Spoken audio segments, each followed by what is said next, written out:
Hello students, चलिए start करते हैं। चैप्टर 5 कॉन्टिन्यूटी एंड डिफरेंशिएबिलिटी का इंट्रोडक्शन वीडियो हम देखेंगे। यहाँ पे सबसे पहले मैं आपको बता दूं कि ये अच्छा चैप्टर नहीं है, बल्कि बहुत ज़्यादा अच्छा चैप्टर है। क्योंकि अगर क्लास 12th मैथ की अगर कहीं बात आती है तो सबसे पहले माइंड में आता है डिफरेंशिएशन और इंटीग्रेशन। तो डिफरेंशिएशन का बेसिक जो है यहाँ से स्टार्ट हो रहा है, तो बड़े ध्यान से समझना है आपको, ठीक है। सबसे पहले हम इस वीडियो में एक्सरसाइज 5.1 को देखेंगे, जिसके अंदर हमारा टॉपिक कवर होगा कॉन्टिन्यूटी का। अब कॉन्टिन्यूटी का मीनिंग क्या होता है सबसे पहले वो समझेंगे। ध्यान से देखो, हमारे पास टॉपिक क्या है, एक्सरसाइज जो 5.1 है वो है हमारी कॉन्टिन्यूटी की। अब कॉन्टिन्यूटी का अगर मैं मीनिंग की बात करूं तो कॉन्टिन्यूटी का मतलब क्या होता है, लगातार। कोई भी चीज अगर कोई लगातार चल रही है तो हम उसको कॉन्टिन्यूअस या उसको हम कॉन्टिन्यूटी के अंदर काउंट कर सकते हैं, ठीक है। अब बात आती है इसको हम मैथ के अंदर कैसे यूज करेंगे। अब मैथमेटिक्स के अंदर आपने क्लास 9th 8th से सीखा है ग्राफ वगैरह ड्रॉ करना, और एक सिंपल सा ग्राफ होता है हमारा साइन एक्स का, ट्राइगोनोमेट्रिक फंक्शन का ग्राफ होता है। किस तरीके से होता है हमारा, ये इस तरीके से हमारा ग्राफ चलता है साइन का, ऐसे ही बनता है ना हमारा ग्राफ। तो ये हमारा क्या है, ग्राफ है, एक कॉन्टिन्यूअस ग्राफ है। कॉन्टिन्यूअस ग्राफ क्यों कहा है हमने या इसको, क्योंकि हमारा जो ग्राफ है कहीं पे भी ब्रेक नहीं हुआ है। ब्रेक होने से मतलब है कहीं पे भी हमें पेन को उठा के दोबारा रखने की जरूरत नहीं पड़ी है। तो ये हमारा क्या कहलाएगा, कॉन्टिन्यूअस ग्राफ।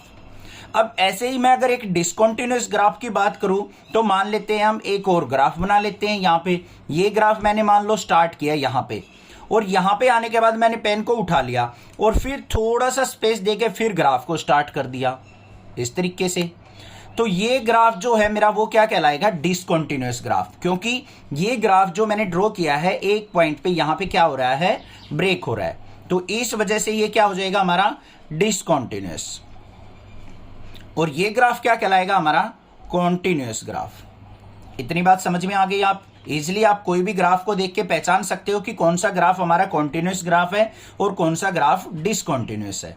यहां तक तो कोई दिक्कत नहीं होनी चाहिए। अब बात करते हैं कुछ और फंक्शंस की। मान लो हमारे पास फंक्शन है इस तरीके से दे रखा हो, fx = x² दे रखा है, और इसका आपको ग्राफ प्लॉट करना है। तो क्या करते हैं हम, कोई भी ग्राफ प्लॉट करने के लिए इस तरीके से हम एक टेबल बनाते हैं।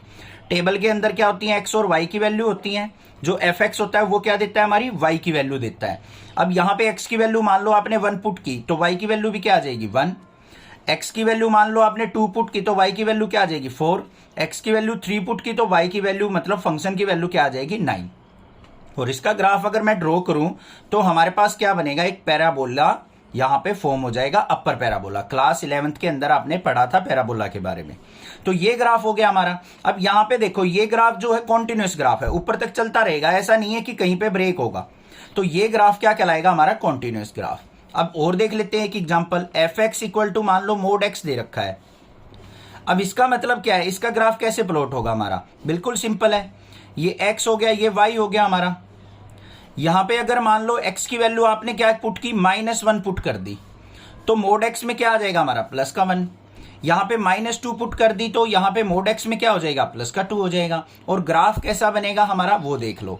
यहाँ पे x की वैल्यू -1 है, -1 किस तरफ होगा यहाँ पे, और +1 कहाँ पे होगा यहाँ पे। देखो यहाँ आ जाएंगे पॉइंट, ये तो 0 की लाइन होती है। ये -1 हो गया, ये -2 हो गया, -1 और ये +1। फिर -2 और +2 का है, -2 देखेंगे यहां से आ गया, +2 देखेंगे यहां आ गया। तो ये एक स्ट्रेट लाइन ग्राफ बनेगा, इस तरफ पॉजिटिव एक्सिस की तरफ भी और नेगेटिव एक्सिस की तरफ भी। तो ये हो गया हमारा mod x का ग्राफ। तो ये ग्राफ भी क्या कहलाएगा हमारा कॉन्टिन्यूअस ग्राफ। इतनी बात समझ में आ गई। जो रेगुलरली ग्राफ बनेगा जिसमें हमें पेन उठाने की जरूरत ही नहीं पड़ेगी, वो ग्राफ हमारा कॉन्टिन्यूअस ग्राफ के अंदर काउंट हो जाएगा। अब यहां पे आपको एक एग्जांपल दूंगा मैं डिसकंटिन्यूअस का, किसी फंक्शन के थ्रू। ध्यान से देखना, मान लो हमारे पास कोई फंक्शन दे रखा है fx, और उसमें हमें दे रखी है दो कंडीशन बच्चों। क्या क्या दे रखी है, एक तो 1 और एक 2। 1 कब होगा, इफ x < 0। अगर x की वैल्यू <0 है तो हमारा फंक्शन देगा 1। इफ x > 0 है, ऐसा एग्जांपल हमारा बुक में भी दे रखा है एनसीईआरटी में। अगर x की वैल्यू 0 से लेस है तो हमारा फंक्शन 1 वैल्यू दे रहा है, x की value greater than equal to है तो हमारा फंक्शन 2 वैल्यू दे रहा है। अब इसका ग्राफ हमें अगर प्लॉट करना पड़ जाए तो क्या करेंगे, यहाँ पे ये हो गई हमारी x एक्सिस, ये हो गई y एक्सिस। अब x एक्सिस के ऊपर देखो यहाँ पे 1, ये 2, ऐसे ही -1 -2 डाल दो। यहाँ पे भी y में भी 1 और 2 हो गया, यहाँ पे -1 और -2 हो गया। ये चीजें तो आपको पता है, कोई भी ग्राफ प्लॉट करते टाइम इस तरीके से हम नोटेशन करते हैं। अब ध्यान से देखो बच्चों क्या कहा है, x लेस देन 0, जब x की वैल्यू 0 से स्मॉल होंगी मतलब नेगेटिव होंगी तो हमारा रिजल्ट क्या आएगा, 1। समझ में आ रही है बात। x की वैल्यू जब लेस देन 0 होंगी तो रिजल्ट 1 आने का मतलब क्या है, y की वैल्यू 1 होगी। तो यहाँ पे लेस देन 0 का क्या है, ये वाली वैल्यू, इधर वाली वैल्यू, लेफ्ट साइड वाली वैल्यू, तो हमारी y की वैल्यू क्या होगी, 1, ये होगी। तो यहाँ पे क्या करेंगे हम, देखो यहाँ पे इक्वल टू का साइन नहीं है ना, तो 0 से लेस मतलब इससे थोड़ी सी इधर से स्टार्ट हो जाएंगी वैल्यू, तो यहाँ पे क्या लगा देंगे हम, एक इस तरीके से ओपन इंटरवल दिखा देंगे और ये हमारा क्या हो जाएगा, ग्राफ। अगर यहां पे इक्वल टू का साइन होता, जैसा कि दूसरी कंडीशन में देखो क्या है, x greater than equal to 0, x की वैल्यू 0 हो या 0 से बड़ी हो तो हमारा रिजल्ट क्या आएगा, 2 आएगा। तो 2 आएगा तो देखो यहां से स्टार्ट होगा x की वैल्यू 0 पे, तो ये ग्राफ हमारा प्लॉट होगा। यहां पे एक्चुअल 0 से स्टार्ट हो रहा है, यहां पे 0 से स्टार्ट नहीं हो रहा है, 0 से थोड़ी सी कम वैल्यू पे स्टार्ट हो रहा है। तो ये दोनों ग्राफ क्या हो गए, हमारे डिसकंटिन्यूअस हो गए, क्योंकि रेगुलरली नहीं चल रहे हैं। अगर यहां पे भी इक्वल टू का साइन होता ना, फिर यहां पे भी क्या कर देते हम, डार्क सर्कल, और ये ग्राफ हमारा इस लाइन के ऊपर आके खत्म होता है और दूसरा ग्राफ भी यहीं से स्टार्ट हो रहा है तो कॉन्टिन्यूअस हो जाता। समझ में आ गई बात, क्लियर है। यहां पे इक्वल टू का साइन नहीं है तो यहां पे हमारा एक्चुअल 0 नहीं होगा, 0 से हमेशा स्मॉल वैल्यू होगी, तो ये क्या हो जाएगा हमारा, डिसकंटिन्यूअस। ये भी बात समझ में आ गई, क्लियर है। अब बात आती है कि हम कोई भी फंक्शन को हमेशा ग्राफ ड्रॉ करके कॉन्टिन्यूअस डिसकंटिन्यूअस चेक नहीं करेंगे। अब यहां पे एक मेथड निकाला गया लिमिट का, जो क्लास 11th में सीखा था, शायद आपको डिफिकल्ट लगा हो बट वहां से कुछ तो सीख के आए होगे, यहां पे और क्लियर हो जाएगा। उस लिमिट के टॉपिक को हम यूज करते हुए कॉन्टिन्यूटी और डिसकंटिन्यूटी को चेक करते हैं। किस तरीके से करेंगे वो देख लेते हैं एक बार। लिमिट्स के बारे में पढ़ेंगे अब थोड़ा सा। वैसे तो हमने क्लास 11th में सीख रखा है, इसीलिए मैं कहता था क्लास 11th का बेसिक आपका 12th में यूज होता रहेगा। अब लिमिट्स के अंदर क्या होता था, हम किस तरीके से नोटेशन करते थे, लिमिट x अप्रोचेस टू, कोई भी यहाँ पे लिमिट गिवन होती थी और यहाँ पे हमारा फंक्शन गिवन होता था, उस फंक्शन के ऊपर हमें इस लिमिट को यूज करना होता था। यहाँ पे और कोई भी हो सकता है variable, limit y approaches to 0 और f ऑफ y, ऐसे भी फंक्शन हो सकता है। तो जिसकी लिमिट होगी उसी का फंक्शन आपको देखने को मिलेगा। और इस एरो का मतलब क्या होता है हमारा, या तो इसको बोलते हैं बच्चों टेंड्स टू, या फिर क्या कहते हैं इसको, अप्रोचेस टू, कोई भी नाम यहां पे बोल सकते हैं। अब अप्रोचेस टू का मतलब क्या है, हम वहां पे पहुंच रहे हैं, ना कि एक्चुअल पहुंच गए हैं, ठीक है। अब मान लो आपको कोई लिमिट दे रखी है, x अप्रोचेस टू 2 दे रखी है, या फिर x अप्रोचेस टू 3 दे रखी है। इसका actual meaning x equal to 2 या x इक्वल टू 3 नहीं है। इनका actual meaning x equal to 2, x equal to 3 नहीं है, बल्कि x जो है वैल्यू 2 के नियर बाय पहुंच रहा है।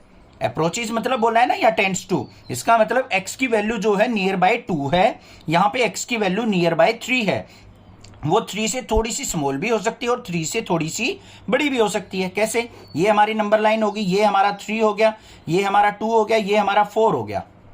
अब यहां पे x अप्रोचेस टू 3 कह रखा है, इसका मतलब क्या है, x की वैल्यू 3 से थोड़ी सी स्मॉल की अगर मैं बात करूं तो क्या होगी, 2.9999 इस तरीके से, या फिर 3 से थोड़ी सी बड़ी ये वैल्यू, तो ये क्या हो जाएगी हमारी 3.00001 इस तरीके से भी हो सकती है, या फिर 3.1 समथिंग भी हो सकती है, 10000। तो ये सभी वैल्यूज हमारी किस पे काउंट होंगी, x अप्रोचेस टू 3 पे। एक्चुअल 3 भी हो सकती है, 3 से थोड़ी सी स्मॉल भी हो सकती है, और 3 से थोड़ी सी बड़ी भी हो सकती है। मतलब ये जो लिमिट है वो 3 के लेफ्ट साइड भी राइट साइड भी दोनों तरफ लाई कर सकती है। अब इसी कंडीशन को देखते हुए आपने देखा होगा, हमने क्लास 11th में सीखा था लिमिट, अगर आपको दे रखी है x अप्रोचेस टू 3 और एफ एक्स, ये फंक्शन दे रखा है। तो हम क्या चेक करते थे, यहां पे दो कंडीशन बनाते थे, limit X approaches to 3 minus of F X. जो फंक्शन था हमारा 3 माइनस पे चेक करते थे, मतलब अगर हमारी लिमिट 3 से थोड़ी सी स्मॉल रह गई तो हम क्या यूज करते थे, 3 माइनस, मतलब 3 से थोड़ी सी छोटी वैल्यू। और दूसरी कंडीशन क्या चेक करते थे, limit X approaches to 3 plus और एफ एक्स। इसका मतलब क्या, 3 प्लस का मतलब 3 से थोड़ी सी बड़ी वैल्यू। उन दोनों वैल्यूज पे हम फंक्शन को चेक करते थे कि क्या रिजल्ट दे रहा है। अब यहां पे भी यही करना है हमें, इन पे हमें वैल्यू चेक करनी है, पहली एक्चुअल 3 पे भी, 3 माइनस पे भी और 3 प्लस पे भी। अगर तीनों का रिजल्ट हमारा सेम आ जाए, मतलब ये इक्वल टू इसके आ जाए, तीनों का रिजल्ट अगर हमारा सेम आ जाए, रिजल्ट क्या है, सेम, तो हम कह सकते हैं कि जो गिवन फंक्शन है एफ एक्स वो क्या है, कॉन्टिन्यूअस फंक्शन है। अगर कोई भी नॉट इक्वल टू आ जाए, मान लो यहां पे सोल्व आउट किया आपने, आ गया 8, इसको सोल्व आउट किया मान लो आ गया 7, इसको सोल्व आउट किया इस पे भी आ गया 7, ये दोनों तो इक्वल हो गए, बट ये नॉट इक्वल टू आ गया रिजल्ट, तो ये क्या हो जाएगा हमारा, डिसकंटीन्यूअस। और यहां पे सोल्व आउट करने के बाद एफ एक्स सोल्व आउट किया 3 पे, मान लो आ गया 4, इसको सोल्व आउट किया इस पे भी 4 आ गया, इसका रिजल्ट देखा उस पे भी 4 आ गया, तो हमारा ये क्या हो जाएगा, कॉन्टिन्यूअस। अब ये बात समझ में आ गई होगी या नहीं आ गई। तीनों कंडीशंस पे अगर तीनों वैल्यू हमारी सेम आ जाए तो continuous, otherwise discontinuous. Clear. Peacocks की आवाज आ रही होगी, आपको बड़ी अच्छी लगती है, क्लास 10th से सुनते आ रहे। तो मेरे पास यहाँ पे विलेज में रहता हूँ और पास में मंदिर भी है, बहुत सारे ट्रीज हैं, इसलिए यहाँ पे बहुत सारे बर्ड्स बोलते रहते हैं और नेचुरल साउंड है, उससे कोई प्रॉब्लम नहीं होनी चाहिए आपको। कॉन्टिन्यूअस डिसकंटीन्यूअस भी समझ में आ गया होगा, ठीक है। अब बात करते हैं थोड़ी सी और, एक एग्जाम्पल लेंगे, उससे समझ में आएगा हमें कॉन्टिन्यूटी और डिसकंटिन्यूटी किस तरीके से चेक होती है। ध्यान से देखो, हमें मान लो कोई फंक्शन दे रखा है बच्चों, एफ एक्स इक्वल टू, इस टाइप के क्वेश्चन इंपॉर्टेंट हैं जो ऐसे कंडीशन में गिवन होंगे। x प्लस 2 फंक्शन काम करेगा हमारा कब, इफ x लेस देन 1 हो। अगर x की वैल्यू 1 से लेस हो तो हमारा फंक्शन होगा x प्लस 2। 0 कब होगा हमारा, इफ x इक्वल टू क्या हो, एक्चुअल 1 हो। और x माइनस 2 कब होगा, इफ x की वैल्यू क्या हो, ग्रेटर देन 1।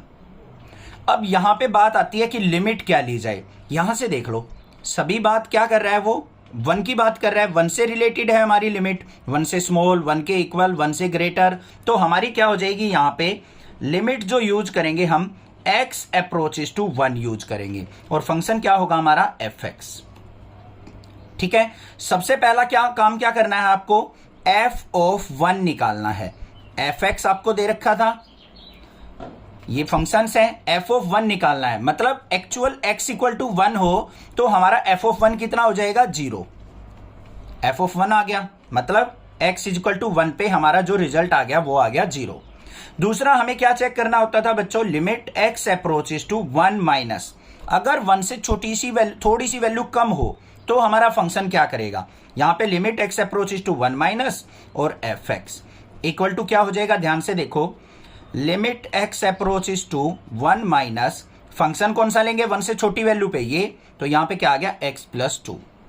अब यहां पे x की जगह 1 पुट कर दो तो यहां पे क्या आ गया, 1 प्लस 2 इक्वल टू क्या आ गया, 3।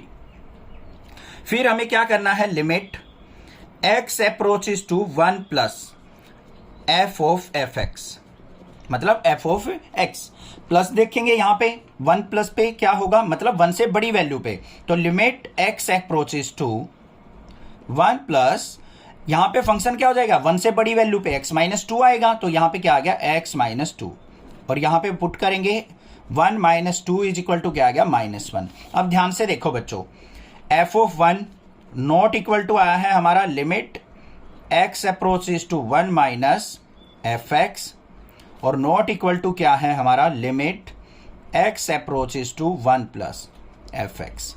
तीनों अलग अलग वैल्यू आई है, यहां पे 0 आया था, ये 3 आ गया, ये -1 आ गया, तो ये क्या हो जाएगा हमारा, डिसकंटीन्यूअस फंक्शन। समझ में आ गई या नहीं आ गई बात, इस तरीके से चेक करना, सिंपल सा काम था। क्लियर है।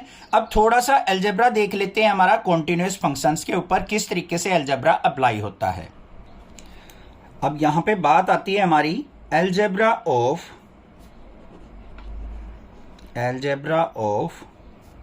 Continuous function. Continuous function. Continuous complete नहीं लिख रहा हूं मैं, CONT से डिनोट कर रहे हैं, ठीक है। अब यहां पे मान लेते हैं हम कंसीडर, आपने कोई दो फंक्शन मानने बच्चों, एक मान लिया fx, एक मान लिया gx, कोई भी दो फंक्शन है और दोनों के दोनों फंक्शन क्या है हमारे, कॉन्टिन्यूस हैं। क्या है, fx भी और gx भी क्या है, कॉन्टिन्यूस फंक्शन है।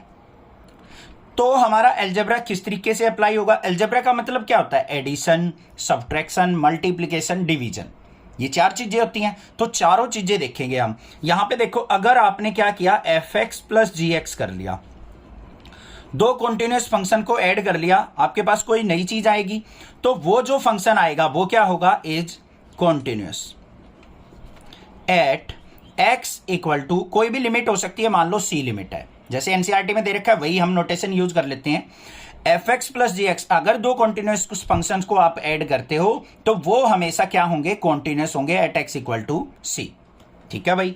दूसरी कंडीशन क्या आती है अलजेब्रा में, fx माइनस gx, अगर दो फंक्शंस कॉन्टिन्यूस फंक्शन का आप डिफरेंस देखते हो तो वो भी क्या होगा, इज कॉन्टिन्यूस होगा at x equal to c। c कोई भी हमारी क्या हो सकती है, लिमिट हो सकती है। समझ में आ गई बात। अब मल्टीप्लिकेशन की बात कर लो, fx इंटू gx, अगर दो फंक्शंस की कॉन्टिन्यूस फंक्शन की मल्टीप्लिकेशन करते हैं तो वो भी क्या होगा हमारा, कॉन्टिन्यूस होगा at x equal to c। Last बात आ गई डिवीजन की, fx upon gx is continuous, अगर उनकी डिवीजन करते हैं तो वो भी क्या होगा, कॉन्टिन्यूस होगा at x equal to c। But यहां पे एक कंडीशन ध्यान रखनी पड़ेगी आपको, जो भी डिनोमिनेटर फंक्शन है वो हमारा जीरो नहीं होना चाहिए। क्या होगा must condition, gx not equal to zero, क्योंकि अगर gx जीरो हो गया तो ये हमारा रिजल्ट क्या देगा, फंक्शन इनफाइनाइट, उसको हम कॉन्टिन्यूएट डिसकॉन्टिन्यूअस नहीं कह सकते। तो यहां पे क्या होगा, gx not equal to zero होना चाहिए, x equal to c limit पे है, मतलब g of c, limit put करने के बाद रिजल्ट हमारा जीरो नहीं होना चाहिए, ये कंडीशन आपको ध्यान रखनी है।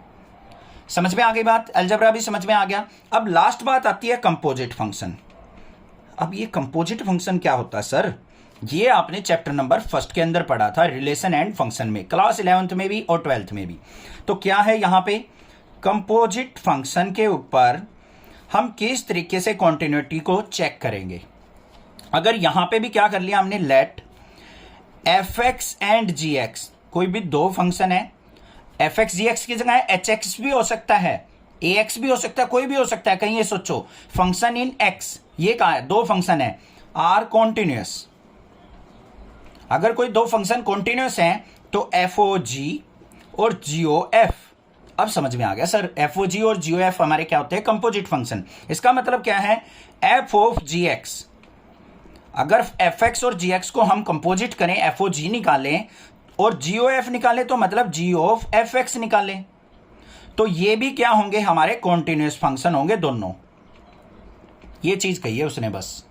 अगर मान लो fx और gx आपके पास दो फंक्शन हैं, कॉन्टिन्यूस हैं, तो fog निकालो या gof निकालो, वो दोनों भी हमारे क्या होंगे, कॉन्टिन्यूस। एक छोटा सा एग्जांपल लेते हैं, मान लो आपको fx दे रखा है x स्क्वायर और gx दे रखा है कोई भी फंक्शन दे रखा, मान लो log x, इस तरीके से, ठीक है। अगर आपको मान लो निकालना पड़ गया fog, मतलब f ऑफ gx, ये निकालना पड़ गया, ये दोनों कॉन्टिन्यूस फंक्शन है, तो ये fog निकलेगा ना, f ऑफ gx, वो भी कॉन्टिन्यूस होगा। f ऑफ gx क्या बनेगा, यहां पे fx फंक्शन के अंदर ये पुट कर दो, यहां पे क्या होगा, x की जगह log x पुट आ जाएगा, तो क्या हो गया, log x का स्क्वायर। ये जो फंक्शन होगा ये भी कॉन्टिन्यूस होगा। gof निकालना पड़ गया, मतलब g ऑफ fx। अब यहां पे क्या हो जाएगा, fog, fx में हमने क्या कर दिया, gx पुट कर दिया, और gof का मतलब क्या हो गया, g ऑफ fx, मतलब fx को हमने g फंक्शन के अंदर पुट कर दिया, यहां पे क्या पुट कर देंगे, x स्क्वायर, तो ये क्या हो जाएगा, log ऑफ x स्क्वायर। ये दोनों फंक्शन क्या होंगे, हमारे कॉन्टिन्यूस होंगे। ये होता है composite function. I hope clear हो गया है, कोई दिक्कत नहीं है। यही था हमारा बेसिक एक्सरसाइज 5.1 का, कोई ज्यादा डिफिकल्ट नहीं था। बाकी क्वेश्चंस करेंगे, सारी चीजें क्रिस्टल क्लियर हो जाएंगी। अभी देखते हैं क्वेश्चन नंबर 1 क्या है। क्वेश्चन नंबर 1 हमें दे रखा है, prove that the function fx equal to 5x minus 3 is continuous at x equal to 0, at x equal to -3 and at x equal to 5। 3 यहाँ पे लिमिट्स दे रखी है हमें, उन पे चेक करना है कि हमारा फंक्शन जो है वो क्या है, कॉन्टिन्यूअस है। अब सबसे पहले आपको एक बात बताऊं मैं, यहाँ पे ध्यान रखना, मोस्ट इंपोर्टेंट बात है, अगर आपको कोई भी पोलिनोमियल फंक्शन दे रखा हो बच्चों, क्या दे रखा हो, पोलिनोमियल, क्लास 10th में पढ़ा था ना, वो भी यूज हो रहा है। क्लास 10th में हमने पोलिनोमियल फंक्शन पढ़ा था। अगर आपके पास कोई भी पोलिनोमियल फंक्शन आता है तो वो किसी भी लिमिट पे अगर चेक करोगे ना, हमेशा कॉन्टिन्यूअस फंक्शन ही होगा, क्योंकि पोलिनोमियल फंक्शन का ग्राफ कभी भी ब्रेक नहीं होता है, वो रेगुलरली चलता रहता है। ठीक है, ध्यान रखना ये बात, कई जगह यूज होगी ये कंडीशन। अब ध्यान से देखो, हमें यहां पे क्या करना है, fx दे रखा है हमें 5x - 3, ये फंक्शन है हमारे पास। इस फंक्शन को हमें कॉन्टिन्यूअस चेक करना है किस पे, एट x = 0 पे। किस पे चेक करना है, एट x = 0। तो यहां पे पहली कंडीशन बना लेते हैं हम, क्या, एट x = 0। कैसे चेक होगा, ध्यान से देखो, पहले x की जगह 0 पुट कर दो, f of 0 = 5 × 0 - 3। तो ये क्या हो गया हमारा, f of 0 = ये 0 हो गया, ये -3 बच गया। तो f of 0 कितना आ गया मेरा, -3 आ गया। दूसरी चीज क्या चेक करेंगे, अब लिमिट की रूप में लिख लेते हैं इसको, कैसे, लिमिट x approaches to 0, और यहां पे क्या आ जाएगा, fx। तो क्या बन गया ये हमारा, लिमिट x approaches to 0, और फंक्शन क्या यूज होगा हमारा, 5x - 3। ये हो गया 5x - 3। तो यहां पे लिमिट पुट कर दो, यहां पे क्या करेंगे, 0 पुट, तो 5 × 0 - 3। तो यहां पे भी क्या आ गया मेरा, -3। तो इसका मतलब क्या हो गया, यहां पे f of 0 = क्या आ गया हमारा, limit x approaches to 0 fx। दोनों इक्वल आ गए। जब हमने 0 पुट की अपने फंक्शन में तो रिजल्ट आया -3, और हमने जब लिमिट के रूप में हमने इसको पुट किया तो तब भी हमारा रिजल्ट क्या है, -3। तो ये इक्वल टू -3 है, सो इट्स कॉन्टिन्यूअस। बस ये काम करना था। अब आप ये सोच रहे होगे, सर आपने यहां लिमिट 0 - 0 प्लस क्यों नहीं ली। अरे क्यों नहीं ली बच्चों, बहुत ध्यान से सुनो, क्योंकि यहां पे हमें कंडीशन नहीं दे रखी कि अगर 0 से लेस वैल्यू हो तो ये फंक्शन यूज करना है, 0 से बड़ी वैल्यू हो तो ये फंक्शन यूज करना है। वो तब यूज करते हैं 0 - 0 प्लस लिमिट, जब हमें डिफरेंट फंक्शन दे रखे हों, 0 से लेस वैल्यू, 0 से ग्रेटर वैल्यू पे। अगर नहीं दे रखे तो हमें बस यही करना है, एक बार अपनी लिमिट पुट करनी है, लिमिट के रूप में निकालना है आंसर, और एक बार सिंपली वैल्यू पुट करके अपना आंसर फाइंड आउट कर लेना है। क्लियर हो गई होगी बात अब, ठीक है। चलो सेकेंड पार्ट देखते हैं। सेकेंड पार्ट में हमें क्या दे रखा है, एट x = -3 पे। तो क्या हो जाएगा, f of -3 = फंक्शन के अंदर -3 पुट कर दो, 5 × -3 - 3। तो यहां पे f of -3 किसके इक्वल आ गया, -3 की 5 से मल्टीप्लाई, -15 - 3 मीन्स आ गया -18। अब लिमिट के रूप में लिखेंगे इसको, लिमिट x approaches to, कौन सी लिमिट यूज होगी, -3 और fx। तो यहां पे क्या आ गया, लिमिट x approaches to -3, और फंक्शन क्या रहेगा हमारा, 5x - 3। क्योंकि सिंगल ही फंक्शन दे रखा है, हमें कोई घबराने की जरूरत नहीं है। तो क्या हो गया, x - 3 पुट करेंगे तो 5 × -3 - 3। तो क्या आ गया यहाँ पे, -15 - 3 = -18। आ गए दोनों इक्वल। तो यहाँ पे क्या हो गया, f of -3 = limit x approaches to -3 fx equal to किसके, -18, so it's continuous.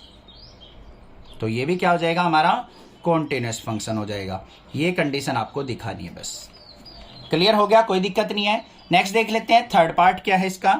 Third part में हमें कंडीशन क्या दे रखी है, x = 5 पे चेक करना है। तो यहां पे क्या लिखेंगे, एट x = 5। तो f of 5 = क्या होगा, x की जगह 5 पुट कर दो फंक्शन में, 5 × 5 - 3। तो f of 5 किसके इक्वल आ गया हमारा, 25 - 3 क्या हो गया, 22 आ गया। लिमिट में देखते हैं, limit x approaches to 5 fx क्या हो जाएगा यहाँ पे, limit x approaches to 5, function क्या रहेगा हमारा, 5x - 3 पुट कर दो यहाँ पे। तो क्या आ गया, 5 × 5 - 3, तो कितना आ गया, 22। तो यहाँ पे भी क्या आ गया मेरा, f of 5 = limit x approaches to 5 fx। दोनों पे सेम रिजल्ट आया है क्या, 22। तो यहाँ पे क्या लिखेंगे, so function is continuous at x = 5। बस ये काम करना था। वो चीज मैंने पहले भी बता दी थी आपको, कोई भी पोलिनोमियल फंक्शन है तो वो हमेशा क्या होगा, एक कॉन्टिन्यूस फंक्शन ही होगा। कोई भी दिक्कत लगे आप मुझसे पूछ सकते हैं, अदरवाइज चैनल को सब्सक्राइब कीजिए, लाइक कीजिए और शेयर कीजिए। Thank you students for watching. Next class is video.